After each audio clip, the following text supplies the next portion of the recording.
Assalamualaikum warahmatullahi wabarakatuh. Saya Syafrisar Putri Celestria dari kelas 2 TIF dengan NIM 235530193. Nah, pada pertemuan 10 ini, saya akan menjelaskan penerapan GitHub dan Vercel. Nah, pertama, yang jelas kita sudah memiliki akun GitHub ya. Seperti ini, kita sudah memiliki akun GitHub. Nah, di sini kita membuat repository baru, klik New. Nah, di sini kita membuat repository yang baru dengan namanya itu inti. Nah, di sini kita buat dia private ya. Lalu di create. Nah, di sini sudah berhasil terbuat ya repository barunya. Nah, selanjutnya kita buka Visual Studio Code-nya. Pertama kita cek dulu nih versi dari si Git-nya apakah ada atau tidak. Itu pertama Git versi. Nah, di sini sudah ada ya Git-nya dengan versi 2.37. Lalu selanjutnya kita tuh menginisialisasi Git-nya dengan Git init. Nah, seperti ini ya. Ini sudah terinisialisasi repositorinya di eh, folder IntiFlower yang saya gunakan. Dan dia juga menambahkan folder baru itu .git atau .git.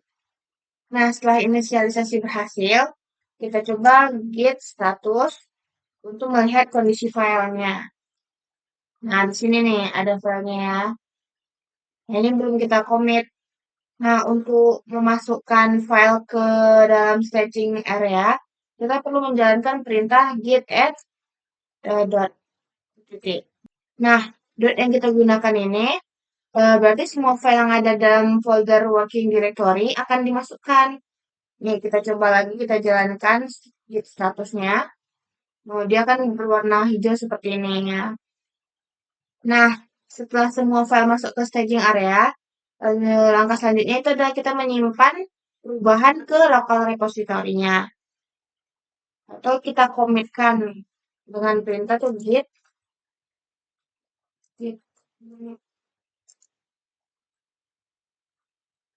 Di sini untuk komitnya saya memberi nama itu ada first commit. Nah, seperti ini ya. Kita cek di git statusnya. Nah, ini sudah tidak ada lagi ya yang untuk di-commit karena kita sudah mengkomitkannya. Untuk melihat riwayat commit yang telah kita lakukan, kita bisa menggunakan perintah itu git log. Nih, dia ada muncul ya. Untuk kita commit tadi dengan nama first commit. Atau kita bisa menggunakan git log min one line. Seperti ini. Dia akan menampilkan ini saja. Nah, setelah kita membuat repository di GitHub tadi, selanjutnya kita itu mengkonfigurasi identitasnya.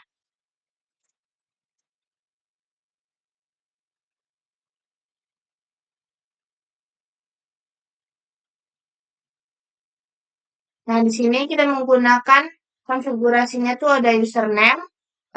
Ini username GitHub yang kita gunakan. Lalu di sini ada konfigurasi untuk email yang kita gunakan juga di GitHub. Lalu, untuk mengeceknya kita bisa gunakan get config list. Nih, kita enterkan saja. Nah, di sini kan kelihatan nih user emailnya dengan username-nya kita sudah menggunakan yang kita masukkan tadi. Seperti ini ya. Nah, koneksi ini kita beri nama dengan origin. Nah, pertama kita copy dulu link yang ada di GitHub yang kita buat tadi, repository-nya. Di sini kan ada link nih. Nih, link-nya kita copy. Ini pastikan kita ngambil di HTTPS ya. Kita copy. Lalu kita masuk lagi ke Studio Code. Kita ketikkan. Nah, di sini kita masukkan link yang kita copy tadi. Nah, seperti ini ya. Nah, untuk mengecek working directory-nya, apakah remote repository-nya berhasil ditambahkan atau tidak, itu kita bisa ngeceknya di git remote mainv. Nah, di sini sudah berhasil ya. Nah, selanjutnya, kita tuh bisa mengirim snapshot lokal ke remote repository. Setelah remote tadi kita daftarkan, kita jalankan perintah itu git push untuk mengirim snapshot yang ada di local repository ke remote repository. Nah, Nah, ini kan error nih, merah di sini ya, error. Nah, error ini karena inisialisasi awal, sehingga Git belum tahu harus menghapus ke branch remote yang mana gitu. Nah, maka kita perlu setup streamnya menggunakan perintah ini. Gunakan perintah ini ya. Git post min set min upstream origin master. Nah, dia akan muncul seperti ini ya, connect to GitHub-nya. Kita sign in aja.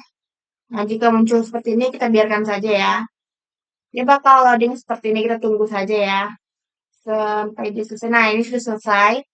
Nah, kita bisa ngeceknya nih dengan git status. Tuh, sudah tidak ada ya, ini mau di-commit lagi. Nah, git push yang kita gunakan ini tadi tuh cuma digunakan di awal saja. Jadi kalau kita mau nge-push lagi, kita cukup dengan menggunakan git push saja ya. Nah, kita kembali lagi di tampilan GitHub-nya. Di sini sudah muncul ya project yang kita masukkan. Dan di sini ada nih yang saya buat tadi itu komitnya, ada first commitnya di sini ya. Nah, sekarang kita akan mencoba untuk melakukan perubahan dan menyimpan riwayat perubahan ke GitHub. Di sini misalnya saya ingin menghapus ini deh. Nah, bagian di header-nya kita hapus untuk kategorinya. Seperti ini. Udah kan? Lalu kita di sini kita hapuskan ya. Pertama kita add dulu. Nah, lalu di sini kita komitkan. Di sini saya menggunakan nama itu menghapus navbar kategori. Nah, seperti ini. Udah masuk ya komitnya. Lalu kita push. Nah, seperti ini saja. Nah, udah seperti ini. Kita cek lagi. Nah, di sini sudah berhasil ya masuk komitnya tadi. Menghapus navbar kategori. Kita coba cek. Kita refresh.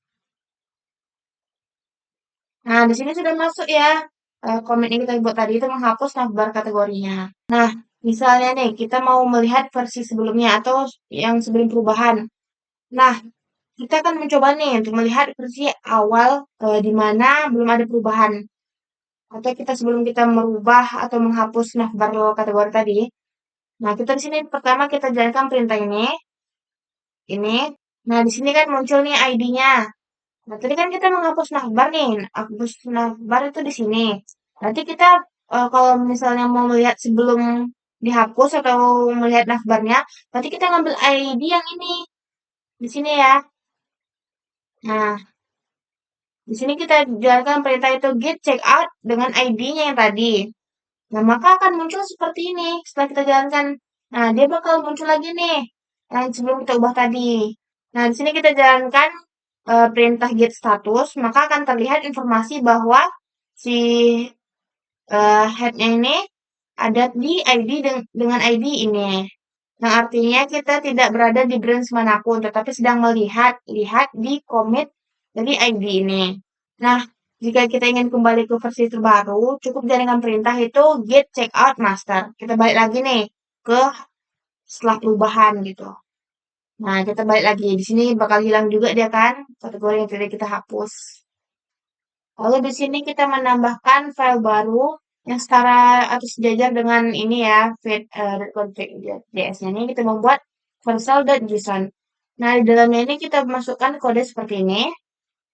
Nah, ini digunakan agar bisa connect ke destinasi atau ke slice yang dituju seperti itu. Di sini saya sudah masuk ya ke akun Korsel saya. Nah, jika belum, lakukan sign up terlebih dahulu, terus isi form sesuai kebutuhan. Kemudian pilih continue with GitHub, biar dia nyambung ke GitHub. Nah, di sini saya menggunakan nama itu Project in the Flower. Kita deploykan. Lalu kita deploykan. Nah, jika sudah muncul seperti ini, berarti sudah berhasil ya deploy-nya. Lalu kita sini continue to dashboard. Nah, di sini kan ada nih link domains-nya. Kita klik. Nah, sudah bisa diakses ya dengan menggunakan link yang kita buat di Vercel tadi. Sekian yang dapat saya sampaikan. Apabila terdapat kesalahan, mohon maaf. Assalamualaikum warahmatullahi wabarakatuh.